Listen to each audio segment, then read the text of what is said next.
Welcome to the Hindu Daily. Imagine waking up to find out your country's economy is entirely different than you thought it was. Yeah, like someone just came in and completely rewrote the map overnight. Exactly. So today we are doing a deep dive into 8 essential pieces from today's paper. And we're starting right in the editorial section, where a single mathematical update has basically redrawn the entire Indian economy. It's a massive shift. The Ministry of Statistics and Program Implementation has, well, they've finally updated the base year used to calculate our GDP. Right, moving away from that really outdated 2011-12 marker, yeah. Exactly. They've moved it to a much more recent 2022-23 baseline. And when you refresh the math on an entire nation's output like that, you uncover a completely shifted reality. I mean, 2011 was a long time ago. Oh, it was a different world. When you use a base year that old, you're essentially trying to measure a modern smartphone-driven economy using the price tags and industries of a flip phone era. You just miss entirely new sectors. And misprice all the current goods, right?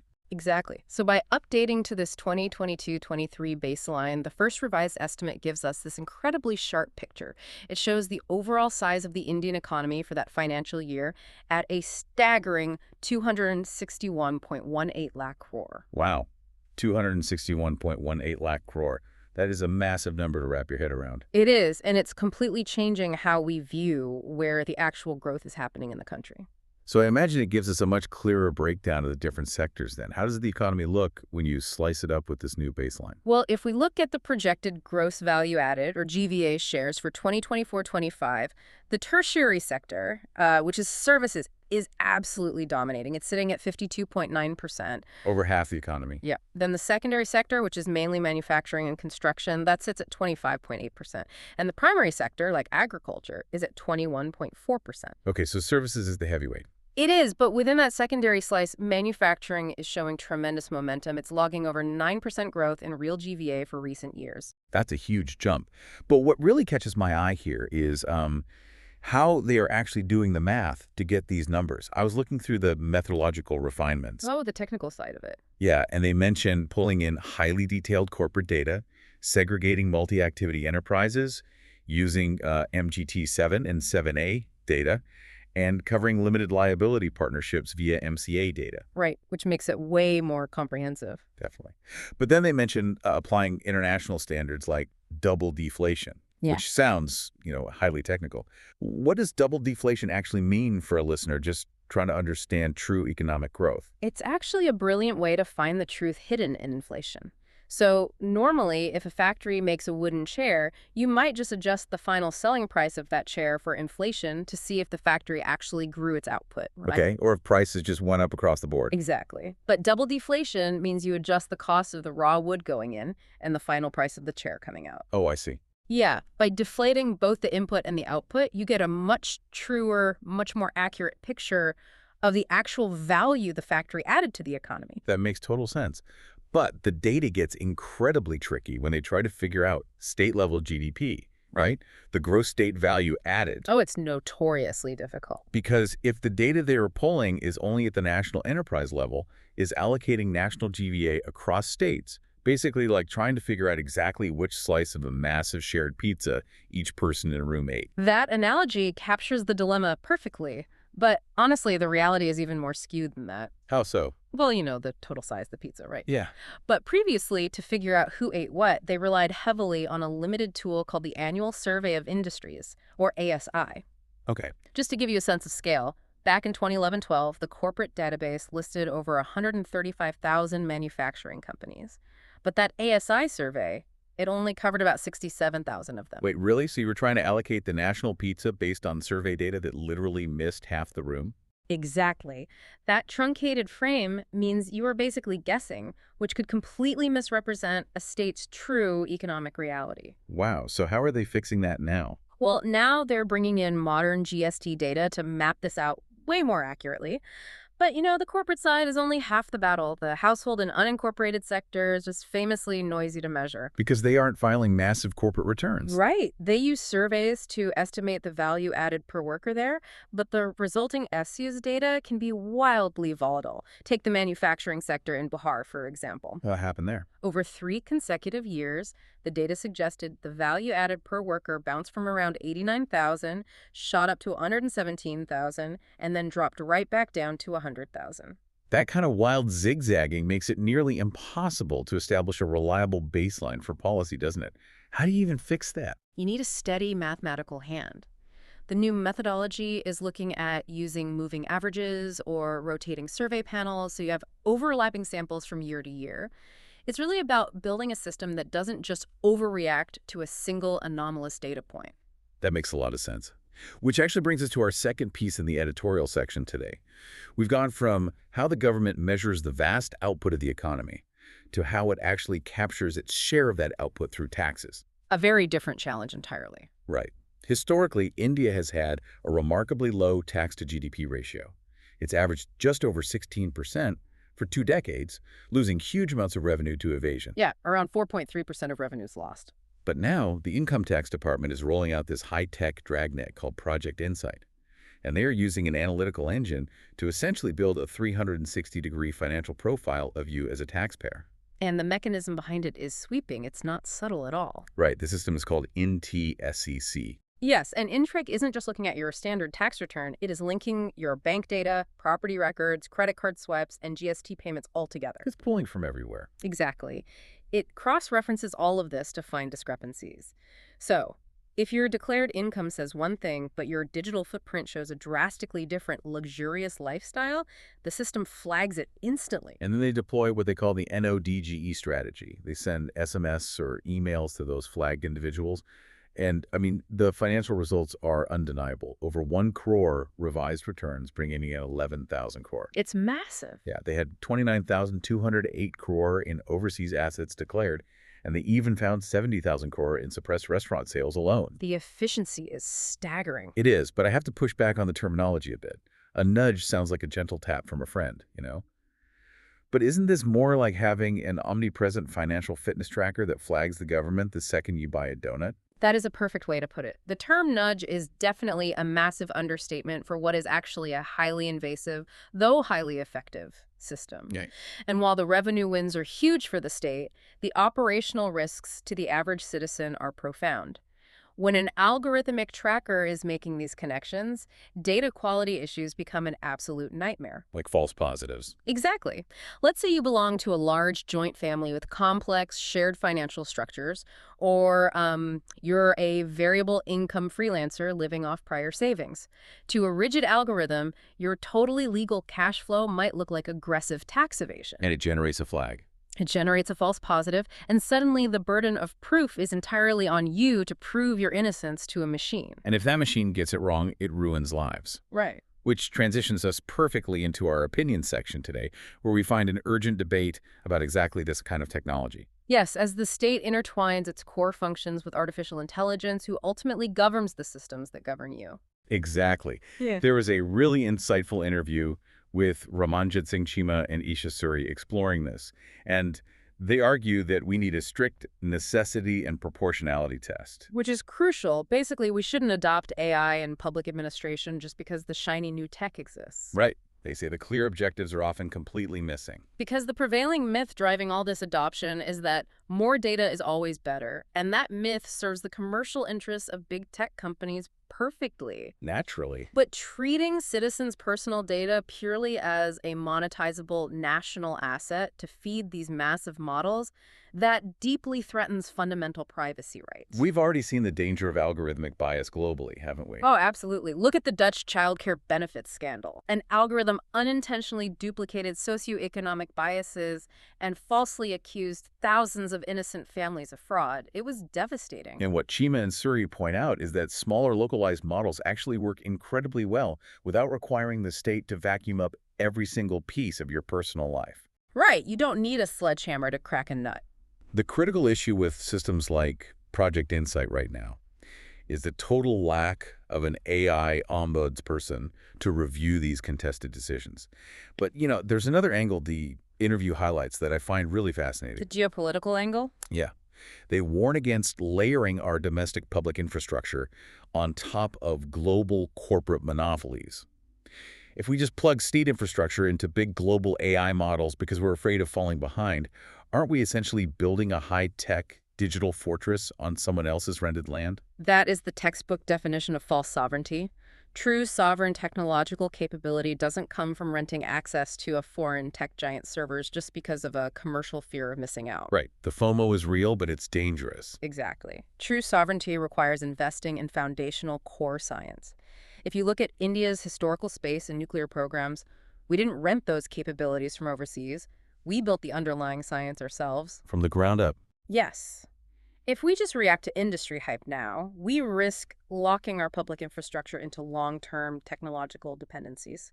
We are already starting to see cautionary tales with systems like Aadhaar and Digyatra. It's a huge risk. So we've just seen how top-down, generalized tech systems can be blind to crucial nuances.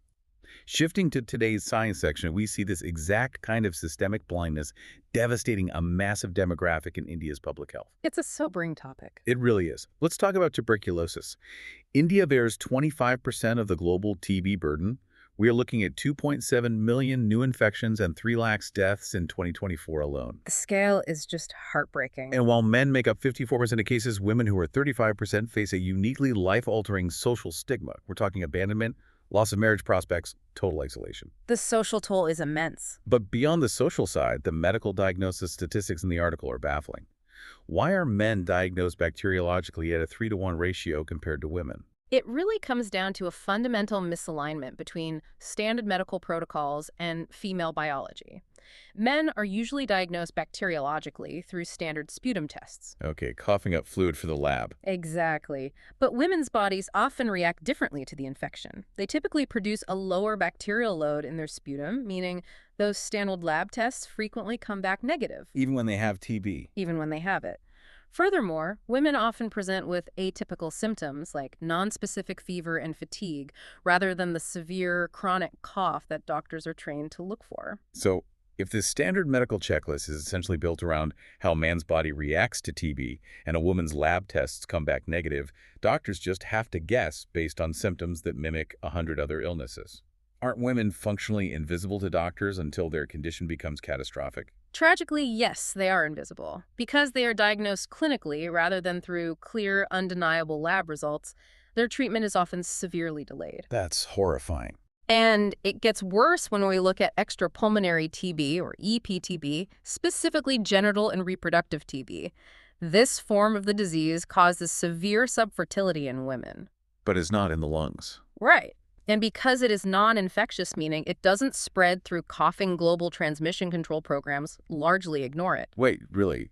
Because they aren't a threat to spread it to others, their internal lifelong suffering is just deprioritized by public health initiatives. Exactly. It's a massive blind spot. And remember, undernutrition is the leading comorbidity for TB. Women face a brutal double burden of gendered food insecurity and higher nutritional demands. Plus, they often hide their illness, right, to keep the household running. Yes, they lack the autonomy to seek health care early. By the time they do get help, they are facing severe post-TB complications like PTLD and COPD. It's a systemic failure. It is. The government's TB Mukt Bharat Abhiyan is vital, of course. But unless we drastically improve the training for doctors to recognize EPTB and prioritize women's health holistically across their lifespan, rather than just focusing on transmission, the system will continue to fail them. So from those invisible domestic vulnerabilities, we move to our text and context section to look at an invisible geographic choke point, one that is currently threatening the entire global economy. The situation in the Middle East. Right. On February 28, 2026, the U.S. and Israel launched a military campaign against Iran. In response, Iran has blocked the Strait of Hormuz, so we all know the region is volatile right now. But how exactly does one localized conflict suddenly spike oil prices across the globe? It all comes down to the raw geography of the Strait of Hormuz. At its narrowest point, it is only 33 kilometers wide. That's tiny. It's a bottleneck, yet 20% of the world's traded oil passes through that tiny waterway. When Iran blocks it, they are essentially pinching the global economic artery closed. Asia is incredibly vulnerable here, aren't they? Heavily. China, India, and Japan rely massively on crude flowing out of the Persian Gulf. The geopolitical irony of this whole situation is almost unbelievable to watch unfold. Following the 2022 Russia-Ukraine war, the West heavily sanctioned Russia. India stepped in, bought massive amounts of discounted Russian oil, refined it, and exported it back out to the world. And that dynamic was quietly welcomed by Western leaders, actually. Because it kept prices stable. Exactly. It kept the global oil supply steady without the West having to directly violate their own sanctions against Moscow.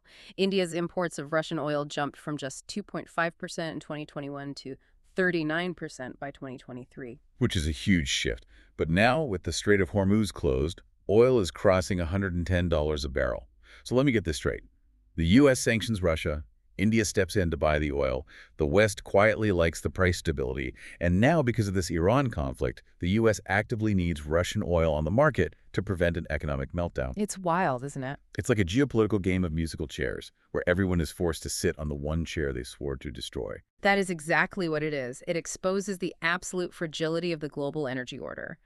President Trump's calculations for American energy dominance and strategic leverage in West Asia are being completely upended by this closure. So Russia wins out. Essentially, yes.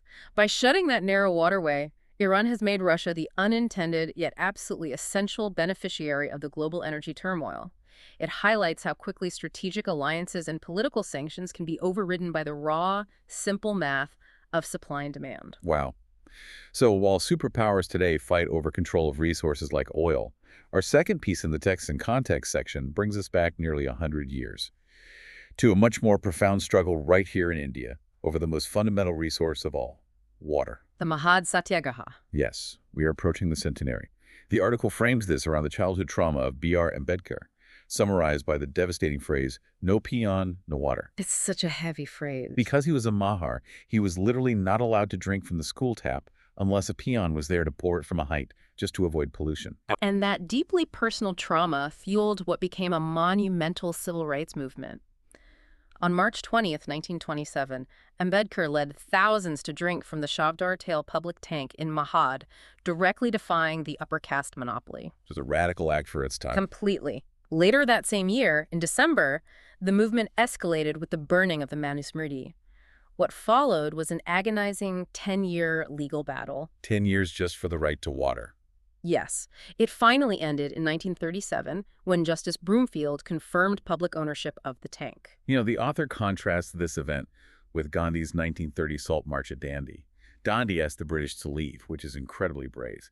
But Mahad asked fellow Indians to look in the mirror and recognize their own cruelty. That requires a completely different, almost shattering kind of courage, doesn't it? It is a profound distinction, truly. Dandi challenged an external empire over an economic tax. Mahad challenged an internal civilizational sickness over basic human dignity. The stakes were fundamentally different. Very much so. The legacy of that act at the Chavdar tank is physically written into the architecture of our Constitution today, specifically Articles 15 and 17, which abolish untouchability and prohibit discrimination. Right. But as the centenary approaches in 2027, the author calls for an honest reckoning. If we look at the reality of manual scavenging today, or the subtle discrimination that still exists in some rural schools, we have to ask ourselves, has the no peon, no water principle truly been eradicated, or has it just found new, quieter vocabularies? That is a very powerful question to reflect on. But returning to the present-day resource shocks, we move into the business section today. That same Gulf conflict we discussed regarding oil is creating a silent, severe crisis in the materials building our modern world. You're talking about aluminium. Yes, aluminium. If you are wondering why a conflict in the Gulf matters to your daily life, just look around. The aluminium in the car you drive, the foil in your kitchen, the frame of your smartphone, all of it is suddenly caught in a massive supply chain chokehold. It's an acute crisis. The Middle East produces about 9% of global aluminium.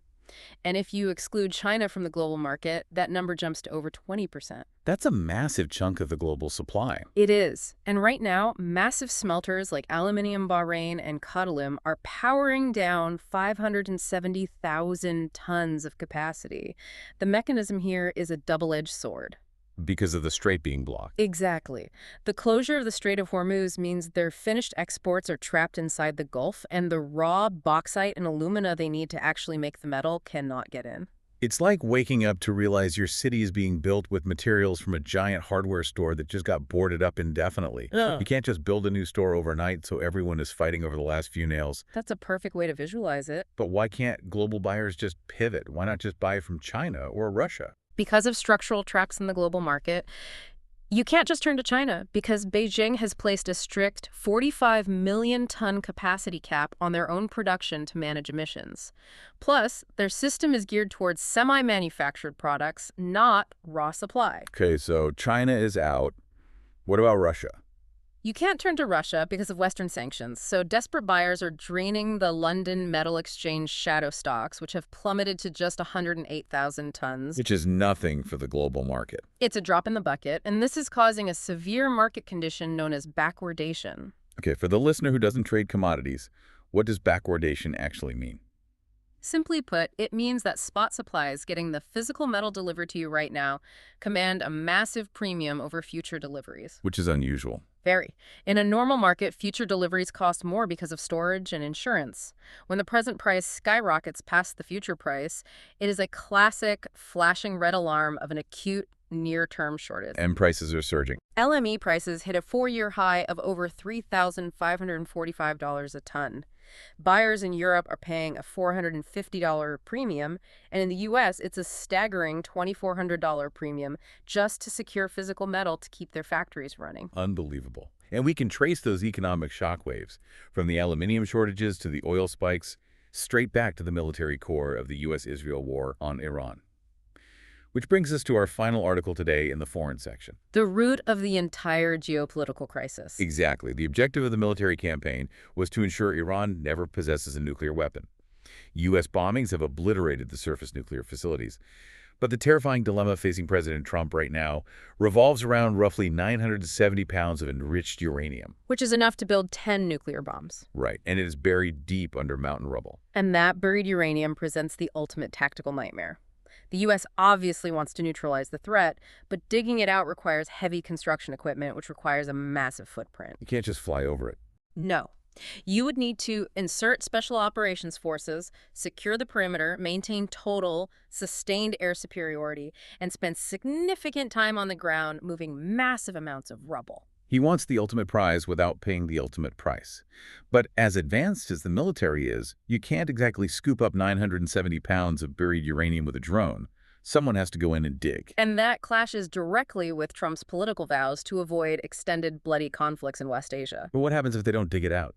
If they just leave it there? If they leave the uranium buried, the surviving Iranian hardliners, who now have massive motivation for deterrence after having their country attacked, could easily excavate the site themselves and weaponize the material. So there's no easy way out. It is the ultimate rock in a hard place. Inaction essentially guarantees a highly motivated nuclear-armed Iran down the line, while action risks a devastating extended ground war to secure the material. It is a profound geopolitical knot, and one that the entire world is watching with bated breath, knowing the economic and human consequences could be staggering. Before we sign off, consider the fragile thread connecting everything we've discussed today. From AI models trained on foreign servers to the 33-kilometer Strait of Hormuz dictating the price of our oil and the aluminium in our devices. If the vital resources of our modern world can be choked off so easily by external forces, is true national sovereignty in the 21st century even possible anymore? Thank you for listening. If you want to provide suggestions, please contact on the Twitter handle given in the episode description. As always, we are eager to hear what our listeners want to be informed about. We wish you a great day.